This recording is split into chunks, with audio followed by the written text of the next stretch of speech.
A nossa escritura hoje está no livro de Apocalipse. Nós vamos ler o livro de Apocalipse.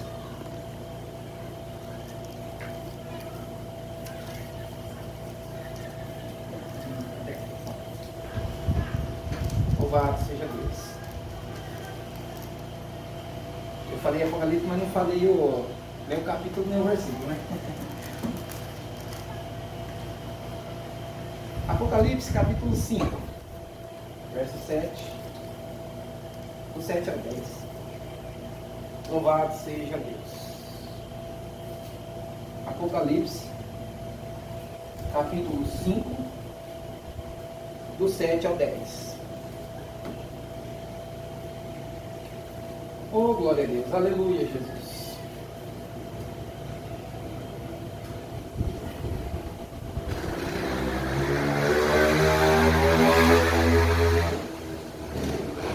Amém?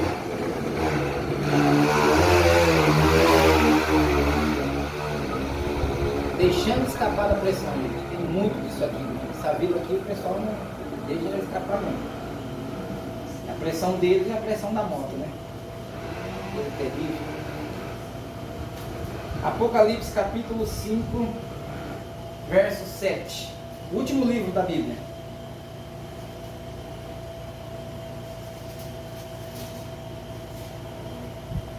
Amém? Podemos ler? Amém? Assim diz a palavra do Senhor.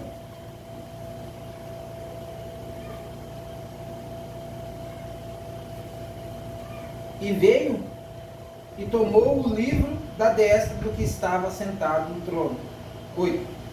E havendo tomado o livro, os 4 animais e os 24 anciões prostraram-se diante do Cordeiro, tendo todos eles harpas e salvas de ouro, cheias de incenso, que são as orações dos santos. Versículo 9. E cantavam um novo cântico, dizendo: Digno és de tomar o livro, de abrir os seus selos, porque foste morto, e com teu sangue compraste para Deus homens de toda tribo, língua e nação. 10. E para o nosso Deus os fizestes reis e sacerdotes, e eles reinarão sobre a terra. Amém? Vamos inclinar nossa cabeça por um minuto enquanto oferecemos uma oração a Deus. Maravilhoso Deus, o Pai Celestial, Deus de amor, Deus de graça e misericórdia. Tu és aquele Senhor que traz a vivificação da letra, da palavra para nós, Senhor.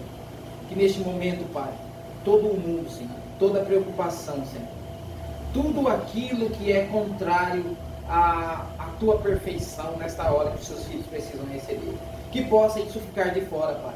E neste momento nós possamos entrar no Espírito do Senhor para compreender o que há em tua mente, Pai. Porque assim para que nós possamos ser assim, então, qualificados como reis e sacerdotes para o Senhor nesta hora. Querido Deus, eu peço que a tua unção venha nesta hora, Senhor. E que o Senhor possa me dar clareza de expressão para passar aquilo que o Senhor colocou em nossos corações e aquilo que está em nossa alma e que tem sido mostrado para nós nesta hora, Senhor.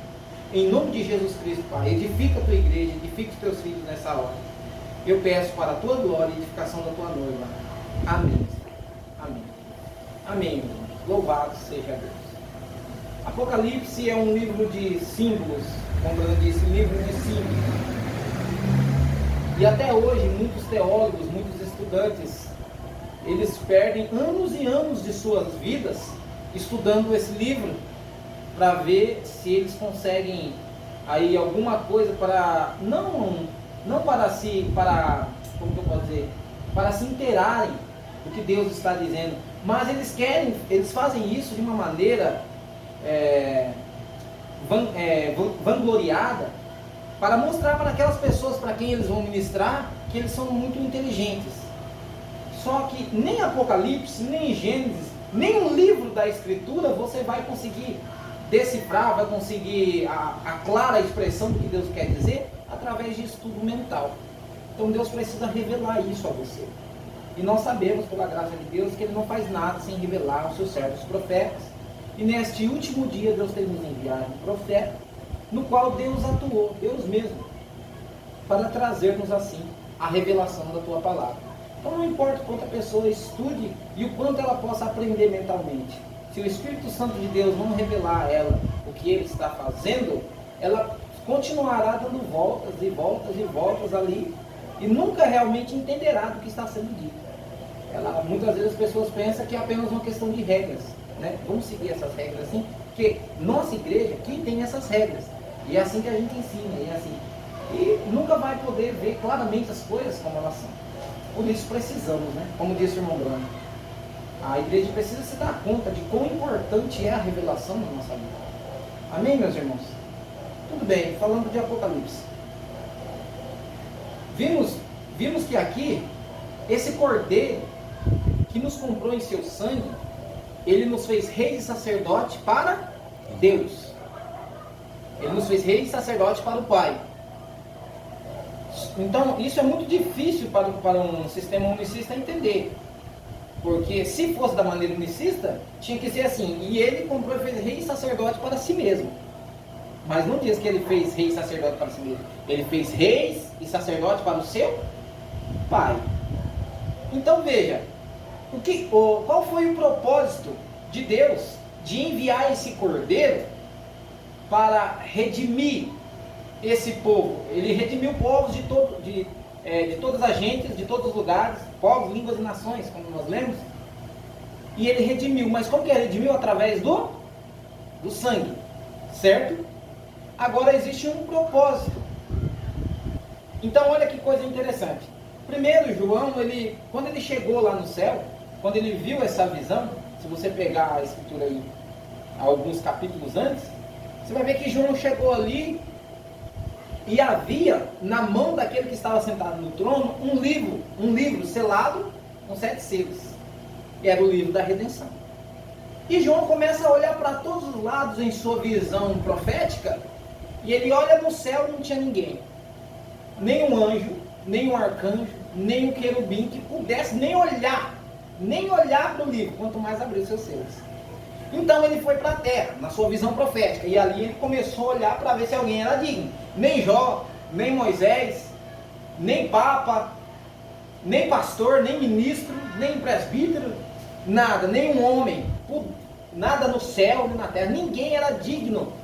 Não havia no céu, na terra e nem debaixo da terra. Aí você pergunta, mas tem gente debaixo da terra? Lógico que tem. A palavra de Deus diz que tem gente debaixo da terra, tem gente debaixo da terra. Então veja, ninguém era capaz de olhar para esse livro, quanto mais ali. E João começou a chorar e ele ficou muito triste. Meu Deus do céu, é o livro da redenção, se ele não for aberto. Aí um ancião olhou para ele e disse, João, calma, eis aí o Cordeiro de Deus, que venceu a morte, e eis que ele é digno de abrir o livro e desatar os seus 7 selos. Então veja que esse cordeiro vem e toma da mão daquele que está sentado. Você pergunta para o unicista, mas peraí, Jesus Cristo é o próprio Deus? Então, de quem que ele tomou o livro da mão lá? Ele pegou o livro da mão dele mesmo. Ó, meu irmão, você precisa ter, como disse o pastor Diógenes, né? É preciso ter uma falta de entendimento, como que ele disse? Analfabetismo funcional. Porque veja que um ser tomou o livro da mão de outro ser que estava sentado. Jesus tomou o livro da mão do Pai. Por quê? Como você viu, porque com seu sangue, ele nos redimiu e nos comprou por um propósito. Inclusive, nosso tema nessa noite é redimidos por um propósito. Por que Deus redimiu? Existem vários propósitos pelo qual você é redimido. Nós tratamos aqui no domingo passado sobre a gente ser manifestar a Deus. Qual foi a palavra que nós usamos aqui? Qual foi o termo? Os irmãos lembram? Refletir, isso. Refletir a Deus. Então hoje gostaria de falar desses dois propósitos pelo qual Deus fez isso conosco. Ele nos redimiu. Então foi 2 propósitos que nós encontramos aqui em Apocalipse. O primeiro era para ser rei. E o outro era para ser sacerdote. Tudo bem. Para você entender esses propósitos, primeiro você precisa entender o que significa redimir. Nós temos aprendido que a palavra redimir, ou o ato de redimir, significa comprar de volta. Em uma linguagem mais teológica, significa trazer de volta para o original. Você pega, é algo que caiu, que estava em sua origem, ele cai daquela origem, ele perde aquela origem, então alguém agora precisa ir lá, pegar e colocar ele na posição original que ele estava. Então o que Deus fez com os seus filhos, com os eleitos?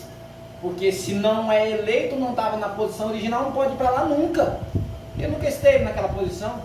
E você também não pode redimir, comprar de volta algo que nunca foi seu. Você pode comprar algo, mas isso não é redimir se esse algo nunca foi seu. Mas se foi seu e por algum motivo você perdeu, a pessoa tem o direito de requerer um pagamento. Eu perdi, vamos supor, meu celular. Eu posso exigir, eu posso brigar. Eu perdi. Como diz, achado não é roubado. Quem perdeu? Não tem isso aí? Pra vocês entenderem uma ideia. Estou tentando mostrar algo para você. Então, a pessoa achou meu celular. Aí eu descobri que ela achou. Aí eu vou lá, você achou meu celular? Gente, me devolve. Não devolvo nada. Você quer, é tanto. Mas você fala, mas me pertence. Mas é meu. Eu só deixei cair, eu perdi. Né? Falou, não, é tanto. Você quer R$100. Se você me pagar, eu te devolvo. Se você me pagar, eu restituo para você na condição original. Se você não pagar, meu amigo, você que sabe. Para você ter uma ideia do que aconteceu no princípio. A descendência de Deus caiu, a descendência de Adão caiu. E como dizer, e como a posse foi para a mão de Satanás, como dizer assim, o papel foi para as mãos de Satanás, então ele tinha o direito sobre aquilo. Agora veja, então Deus precisaria, agora Deus, o que aconteceu? Deus estimulou um preço, Deus estimulou um pagamento, ele decretou, na verdade, um pagamento que ninguém no céu poderia pagar, que ninguém na terra, Lúcifer não poderia pagar o preço, nenhum dos homens poderia pagar o preço. Ele decretou que unicamente ele mesmo tinha que pagar o preço, porque quem paga é aquele que estipulou. Então ele teria que fazer isso. É aqui onde os unicistas se perdem. Porque se é Deus mesmo que tem que pagar o preço, então foi Deus que morreu. Mas lembre-se, meus irmãos, Deus é Espírito, Deus é eterno, Ele não nasce. E Ele fez isso através de Jesus Cristo. Por isso que a palavra de Deus diz que em Cristo habitou corporalmente toda a plenitude. Quando eu falo toda a plenitude, eu quero dizer 100% de Deus ali naquele corpo tabernacular. Vocês estão vendo? Porque foi Deus que estipulou o preço. Mas ele não poderia nascer. Ele não poderia morrer. Então ele veio através de seu filho. E através daquele corpo, ele consumou a obra. Os irmãos estão entendendo? Amém. Por isso você não pode ter Deus sem teu filho. Não pode ter o filho sem teu pai. Os irmãos estão entendendo? Então veja, redimir é isso. E qual era o propósito? Nós lemos, nos fazer reis e sacerdotes. Um rei reina, um sacerdote faz, você sabe? Então, para começar a reinar, você precisa vencer algo. Você precisa vencer algo. Veja, como que um rei ele vai reinar no território que alguém tomou se ele não vencer a luta? Como que você vai estar reinando se você não tem vencido certas coisas? Você está reinando? Realmente está reinando? Para mim reinar, eu preciso estar em vitória, eu preciso vencer. Não é isso? Então a primeira coisa que deveria fazer era redimir. E isso precisava vir do sangue. Através da remissão, o que aconteceria através de Deus redimindo nós através do seu próprio sangue, como diz a Escritura? Porque Deus resgatou a igreja com o seu próprio sangue. Mas não vai para o lado unicista, senão você vai virar um só Jesus novamente. Porque o Filho tem o sangue do Pai, correto? Mas Deus é Espírito, não tem medula óssea. A medula óssea vem através do corpo. Está vendo? Aquele corpo era o corpo criado de Deus, no qual Deus habitou, Jesus Cristo. O filho do pai tem o mesmo gênero de Deus e o sangue de Deus, porque o filho tem o sangue de seu pai. Nesses termos, tudo bem, meus irmãos? Vamos continuar aqui então. Então o que acontece? Redimir é trazer de volta ao original. Os irmãos entenderam isso, não é? Redimir. Comprar de volta. O preço foi estipulado. O cordeiro vai ter que sangrar. Então, aqui foi estipulado na mente de Deus. E a Bíblia diz que o cordeiro foi imolado na mente de Deus até mesmo antes da fundação do mundo. Isso é glorioso. Por isso que um filho não tem como se perder. O filho não se perde. Ou seja, né, Deus não mata seus filhos, o diabo mata os seus.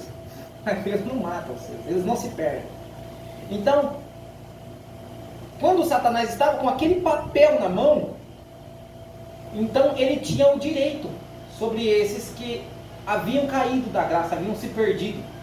Então, esse cordeiro foi imolado para nos trazer de volta ao original. Sendo redimidos o propósito de Deus, então poderia agora começar a tomar forma, fazendo desses filhos reis e sacerdotes.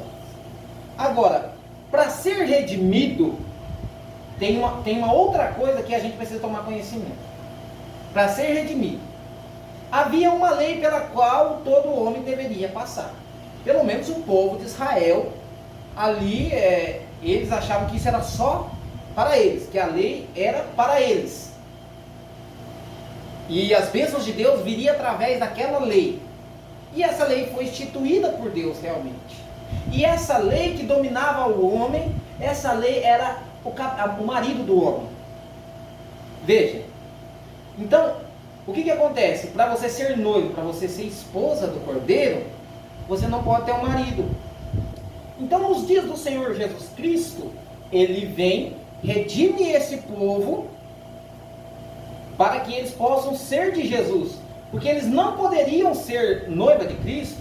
Os nossos irmãos da primeira era, de todas as eras, jamais poderão ser noiva de Cristo. Jamais poderão atuar como reis e sacerdotes, se eles não passarem por essa remissão, se eles não forem redimidos, e eles não entenderem que antes de ser redimidos, eles precisam deixar o seu antigo marido morrer. Ou você morre para o seu antigo marido, ou o seu antigo marido morre para você. Preste atenção, por que Elias veio apenas para a viúva? Por que Elias veio para uma viúva? Porque é só aqueles que estão mortos, e o sistema e as coisas do mundo mortas para eles, é que pode receber Elias. É que pode receber esse ministério. Ele não vem para alguém casado. Ele não vem para alguém unido com sua própria mente. Ele não vem para alguém unido para a sua própria cabeça. E ele também não vem a alguém unido com o sistema. Então veja, você tem que morrer para o sistema e o sistema tem que morrer para você. Unicismo, dualismo, tudo isso que o mundo mostra aí fora tem que morrer para você. Porque geralmente as pessoas pensam, o mundo é beber, é fumar, é fazer isso. Não, o mundo é tudo que é contrário à palavra de Deus. Se um sistema é contrário à palavra de Deus, é a igreja evangélica, está contra Deus, é mundo, para Deus é mundo. É sua própria mente. Você não vai em nenhuma religião, não vai em assembleia e tal, não vai no unicismo. Ouve apenas as mensagens com o pastor Diógenes, ouve apenas as mensagens conosco aqui. Então eu não estou unido com a igreja no mundo, não estou unido, mas ainda você tem a sua própria mente, porque nós estamos dito isso aqui. Qual que era a religião de Caim? Ele era unicista? Ele era trinitário? Ou ele adorava o mesmo Deus que de Abel? O irmão Brana chega a dizer, ele ofereceu um sacrifício escriturístico. Mas olha que coisa. Então a questão não é sair do sistema lá, ou porque fazemos parte, não estamos acompanhando o ensino, que nós não somos, não corremos risco, né? Não vamos nos apoiar nisso, meus irmãos.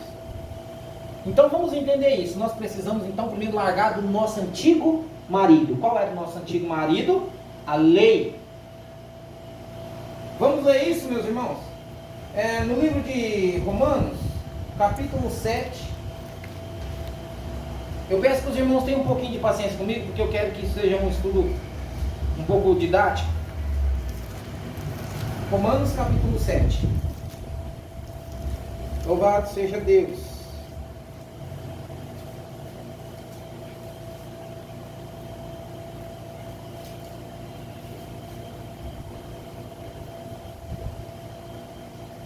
colegiados dos apóstolos. Eu tinha marcado aqui, né?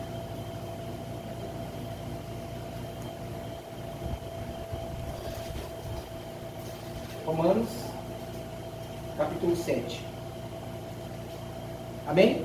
Amém. Assim diz a palavra do Senhor. A partir do versículo 1 diz assim: Não sabeis vós, irmãos, pois falo os que sabem a lei, que a lei tem domínio sobre o homem por todo o tempo que ele vive. A lei tem domínio sobre o homem por todo o tempo que ele vive. Preste atenção. 2. Porque a mulher está ligada ao marido enquanto ele vive. Está ligada pela lei. Mas morto o marido, está livre da lei do marido. Então, se uma mulher é casada e ela se casa com outro homem, largou. Você casou com ele? Casei. Mas não deu certo, larguei. Você ficou com outro homem? Fiquei. Você cometeu adultério. Cometeu prostituição. Por quê? Porque a mulher está ligada ao marido enquanto ele é fiel? Não. É enquanto ele vive. Meu tio me ligou esses dias atrás. Falou assim: negão, a minha... Eu não sei se eu falo mulher, não sei o que eu falo. Se é namorada, se é separada. Ele chama de futura. Ele chama ela de futura antes de casar. Ele casou, não era mais futura. Então veja, ele falou assim: olha, a minha mulher, né, ela veio aqui em casa e falou que porque eu fiquei com outra, que ela, você sabe que ela comprou uns negócios comigo, né? Acabei fiquei com outra mulher. Ela falou que eu estou livre agora. Ela falou que ela está livre para ficar com outra pessoa porque eu fiz isso. Você acha que... Eu sei que eu tenho motivo, mas está certo? Eu falei assim: você está morto? Você morreu? Eu estou falando com algum espírito? Eu estou falando com algum fantasma? Falou: não. Eu falei: você está vivo? Sim. A Bíblia diz que a mulher está ligada ao marido enquanto seu marido vive. Agora você já sabe o que você está fazendo lá, o que você está indo fazer na igreja dela. Você está indo para agradar ela. Porque você já está vendo que o que eles têm lá é contrário à Bíblia, é contrário à palavra de Deus. Negão, mas isso aí é muito forte. Se falar isso aí lá, falei: cuidado, vai apanhar lá. Eles te põem para fora, né? Então é isso, ó. A mulher está ligada ao marido todo tempo, o marido vive. E nós está. Agora, veja que Paulo diz: fala aqueles que sabem a lei. A lei. Vocês estão entendendo? Amém. Louvado seja Deus. De sorte que vivendo o marido será chamada de adúltera, se for de outro marido. Mas morto o marido está livre da lei do marido, e assim não será adúltera se chamar de outro. Você entende que Jesus estaria praticando adultério com você? Você entende que Jesus estaria apoiando o adultério se esse marido não tivesse morrido para você? Ele estaria cometendo adultério. Lembre-se de Davi, que foi um tipo de Cristo. Aqui estava tipificando. Davi falou assim: eu quero ficar com a mulher do como que é o nome dele? Urias. Do Urias. Mas eu não posso, eu preciso usar a lei. O que ele fez? Mandou matar o marido dela. Usando a lei para ficar com o marido dela. Isso era apenas um tipo. Você entende o que eu estou querendo dizer? Isso mostrava o que viria ali. Então ele falou assim: eu não posso ficar com ela enquanto o marido dela estiver vivo. O que eu vou fazer? Mandou uma carta e falou: põe ele na frente de batalha para que morra. Rapaz, quando você quer uma coisa, você usa até a palavra de Deus para fazer aquilo, né? Às vezes você tem certo desejo no coração, e o que acontece? Vai tentar arrumar um jeitinho de até usar a palavra de Deus. Jesus fez uma tatuagem na coxa, por que eu não posso fazer uma? Na sua coxa está escrito: Rei do Rei, Senhor dos Senhores. Aí está o argumento. Aí, não é a Bíblia? Está escrito? Interpretado, mas está. A pessoa vai lá e faz tatuagem, por quê? Por causa daquilo. Aquele desejo está no coração, isso está esperando alguma coisa para... Só que não quer fazer aquilo fora da religião. Então quer arrumar alguma coisa dentro da religião. Não tem problema, etc. Tudo bem. Os irmãos estão entendendo isso aqui? Louvado seja Deus. Então veja, versículo 4. Assim, meus irmãos, vós também estáis mortos para a lei pelo corpo de Cristo. Está vendo? O que ele fez quando ele morreu no madeiro? Ele crucificou, ele cravou a lei que era contra nós de ordenanças no madeiro, para que nós pudéssemos ser dele. Agora preste atenção: Cristo morreu. Como que você vai ficar com Cristo se você ainda estiver vivo? Então o que precisa acontecer com você? Você tem que morrer também. Vocês estão entendendo? Para uma morte espiritual. Entende? Não vai pensar que... Quando eu digo uma morte espiritual, eu quero dizer que você não tem que morrer naturalmente.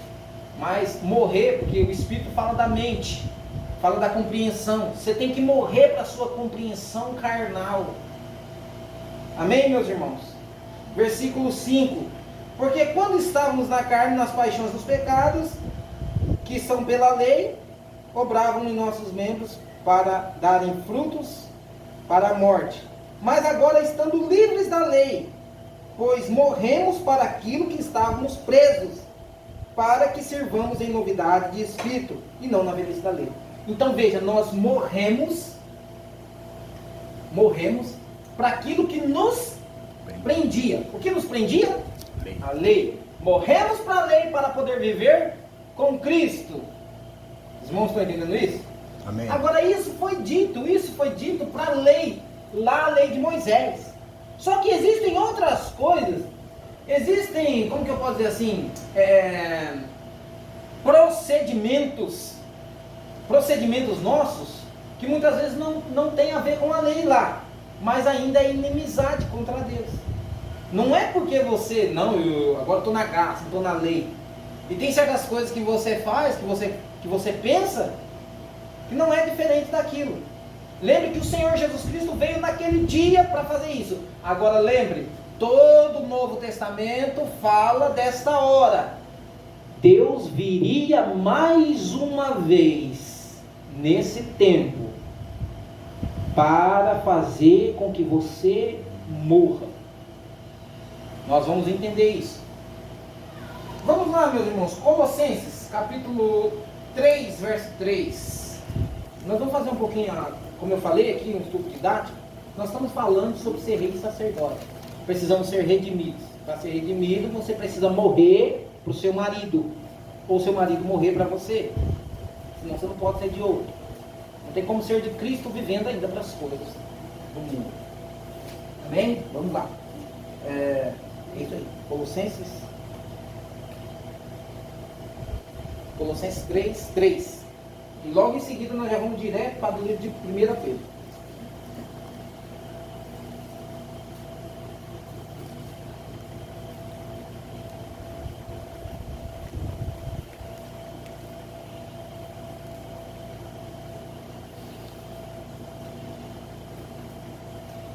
Louvado seja Deus.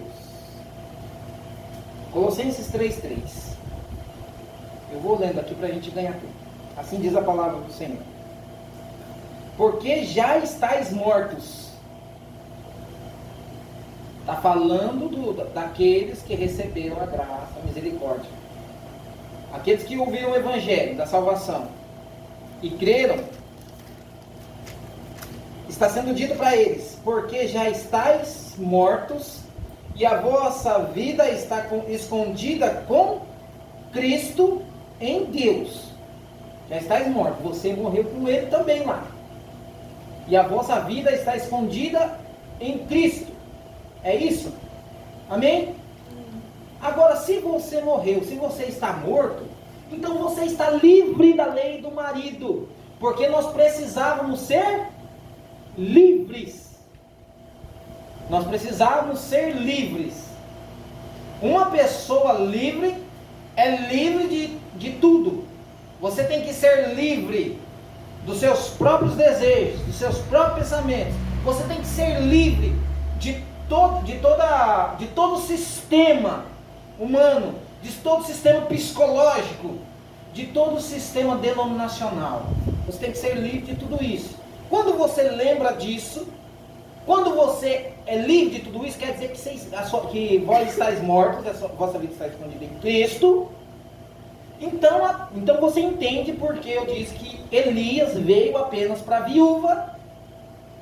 Você está entendendo? O marido dela estava morto. Se você ainda está vivo para essas coisas, Cristo não pode ser o seu marido. Cristo não pode ser a sua cabeça. Porque Ele não divide a sua glória. Então é preciso morrer para si mesmo, morrer para o mundo, morrer para as religiões, para receber a Cristo. para ter ele como teu noivo. E como diz a Escritura, até como teu esposo. Porque tem muita gente pensando que Cristo vai ser o noivo, que Cristo vai ser o esposo, depois que o arrebatamento acontece. Ah, então lá vai, quando o arrebatamento acontecer, vai acontecer o casamento? De jeito nenhum. Não é assim. Como que faz no natural? A pessoa vai, faz a festa primeiro e depois casa? Faz a festa primeiro e depois casa? Ou é o contrário? O que faz primeiro? Casa primeiro, faz lá a cerimônia diante da igreja, assina os papéis, formaliza a coisa, como que diz, né? Legaliza, né? Todos os papéis ali, aí depois vai para a festa. Pensando que vai para as bodas do cordeiro, você está pensando que vai para a festa assim, se casar primeiro? Não tem isso, irmão. Primeiro você casa. Mas você fala, o quê? Então é aqui nessa hora que vai fazer. Eu não me lembro a mensagem, se é a deidade de Jesus Cristo, eu não me lembro. Quando o irmão Brana diz que o profeta dessa hora, o mensageiro, ele vem para consolidar o casamento da noiva com a palavra de Deus. Ele vem para afirmar o casamento da noiva com a palavra de Deus. Então esse casamento acontece na onde? Aqui, por quê? Aquele Deus desceu para isso. Você está vendo? Então ele desce. Agora preste atenção, nós lemos aqui que Deus faria rei e sacerdote. Nós temos uma escritura na Bíblia que diz: existe apenas um mediador entre Deus e o homem, Jesus Cristo, homem. É só esse mediador. E o que esse mediador faz? Intercessão. Então você vê que a igreja, esse mediador, ele intercedeu durante 2000 anos. O irmão Brana disse na mensagem, Cristo é o mistério de Deus revelado. Ele diz que esse mediador, ele fez intercessão durante 2000 anos na igreja, desde de Éfeso, desde a primeira era até a sexta era. Na sétima era, o que acontece? Essa intercessão sai do céu e Deus estabelece no coração do eleito o trono de misericórdia. A intercessão sai do céu e o irmão Brana diz, nessa mesma mensagem, a deidade não está no céu, a deidade está na terra. Porque Deus, o Espírito Santo, é a deidade. E ele estabelece no coração do eleito o trono de misericórdia. Se perdoar os vossos pecados, será perdoado. Fez tal coisa com você, mas eu perdoo ele, pai. O que é isso? Eu perdoo ele, então está perdoado. A quem vós perdoar os pecados, será perdoado. Mas quem reter vai ser retido. Senhor, então lembre-se de Moisés. Eu vou destruir esse povo. Não, Senhor. Porque o trono de misericórdia no coração do eleito faz ele ficar cara a cara, faz ele enfrentar a face de Deus. Vocês estão entendendo isso? Então veja, irmão. Então passou a ser o trono de misericórdia no coração do eleito. Então veja, a igreja refletia Cristo desde a primeira era até a sexta. Na sétima era, Deus desce. E ela não apenas reflete, ela passa a ser Cristo na terra.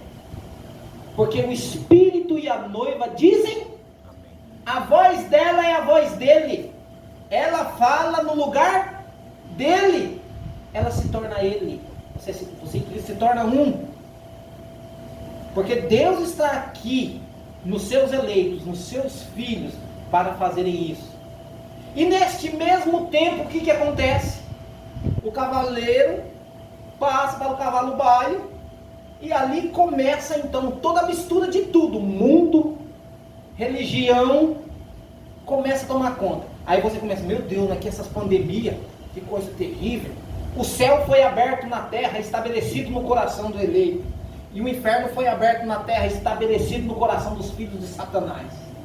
Porque olha o que acontece, você vê tudo acontecendo agora, e as pessoas ficam pasmadas, meu Deus, olha a questão desse LGBT, homem com homem, mulher com mulher. A Bíblia não disse que eles fariam isso?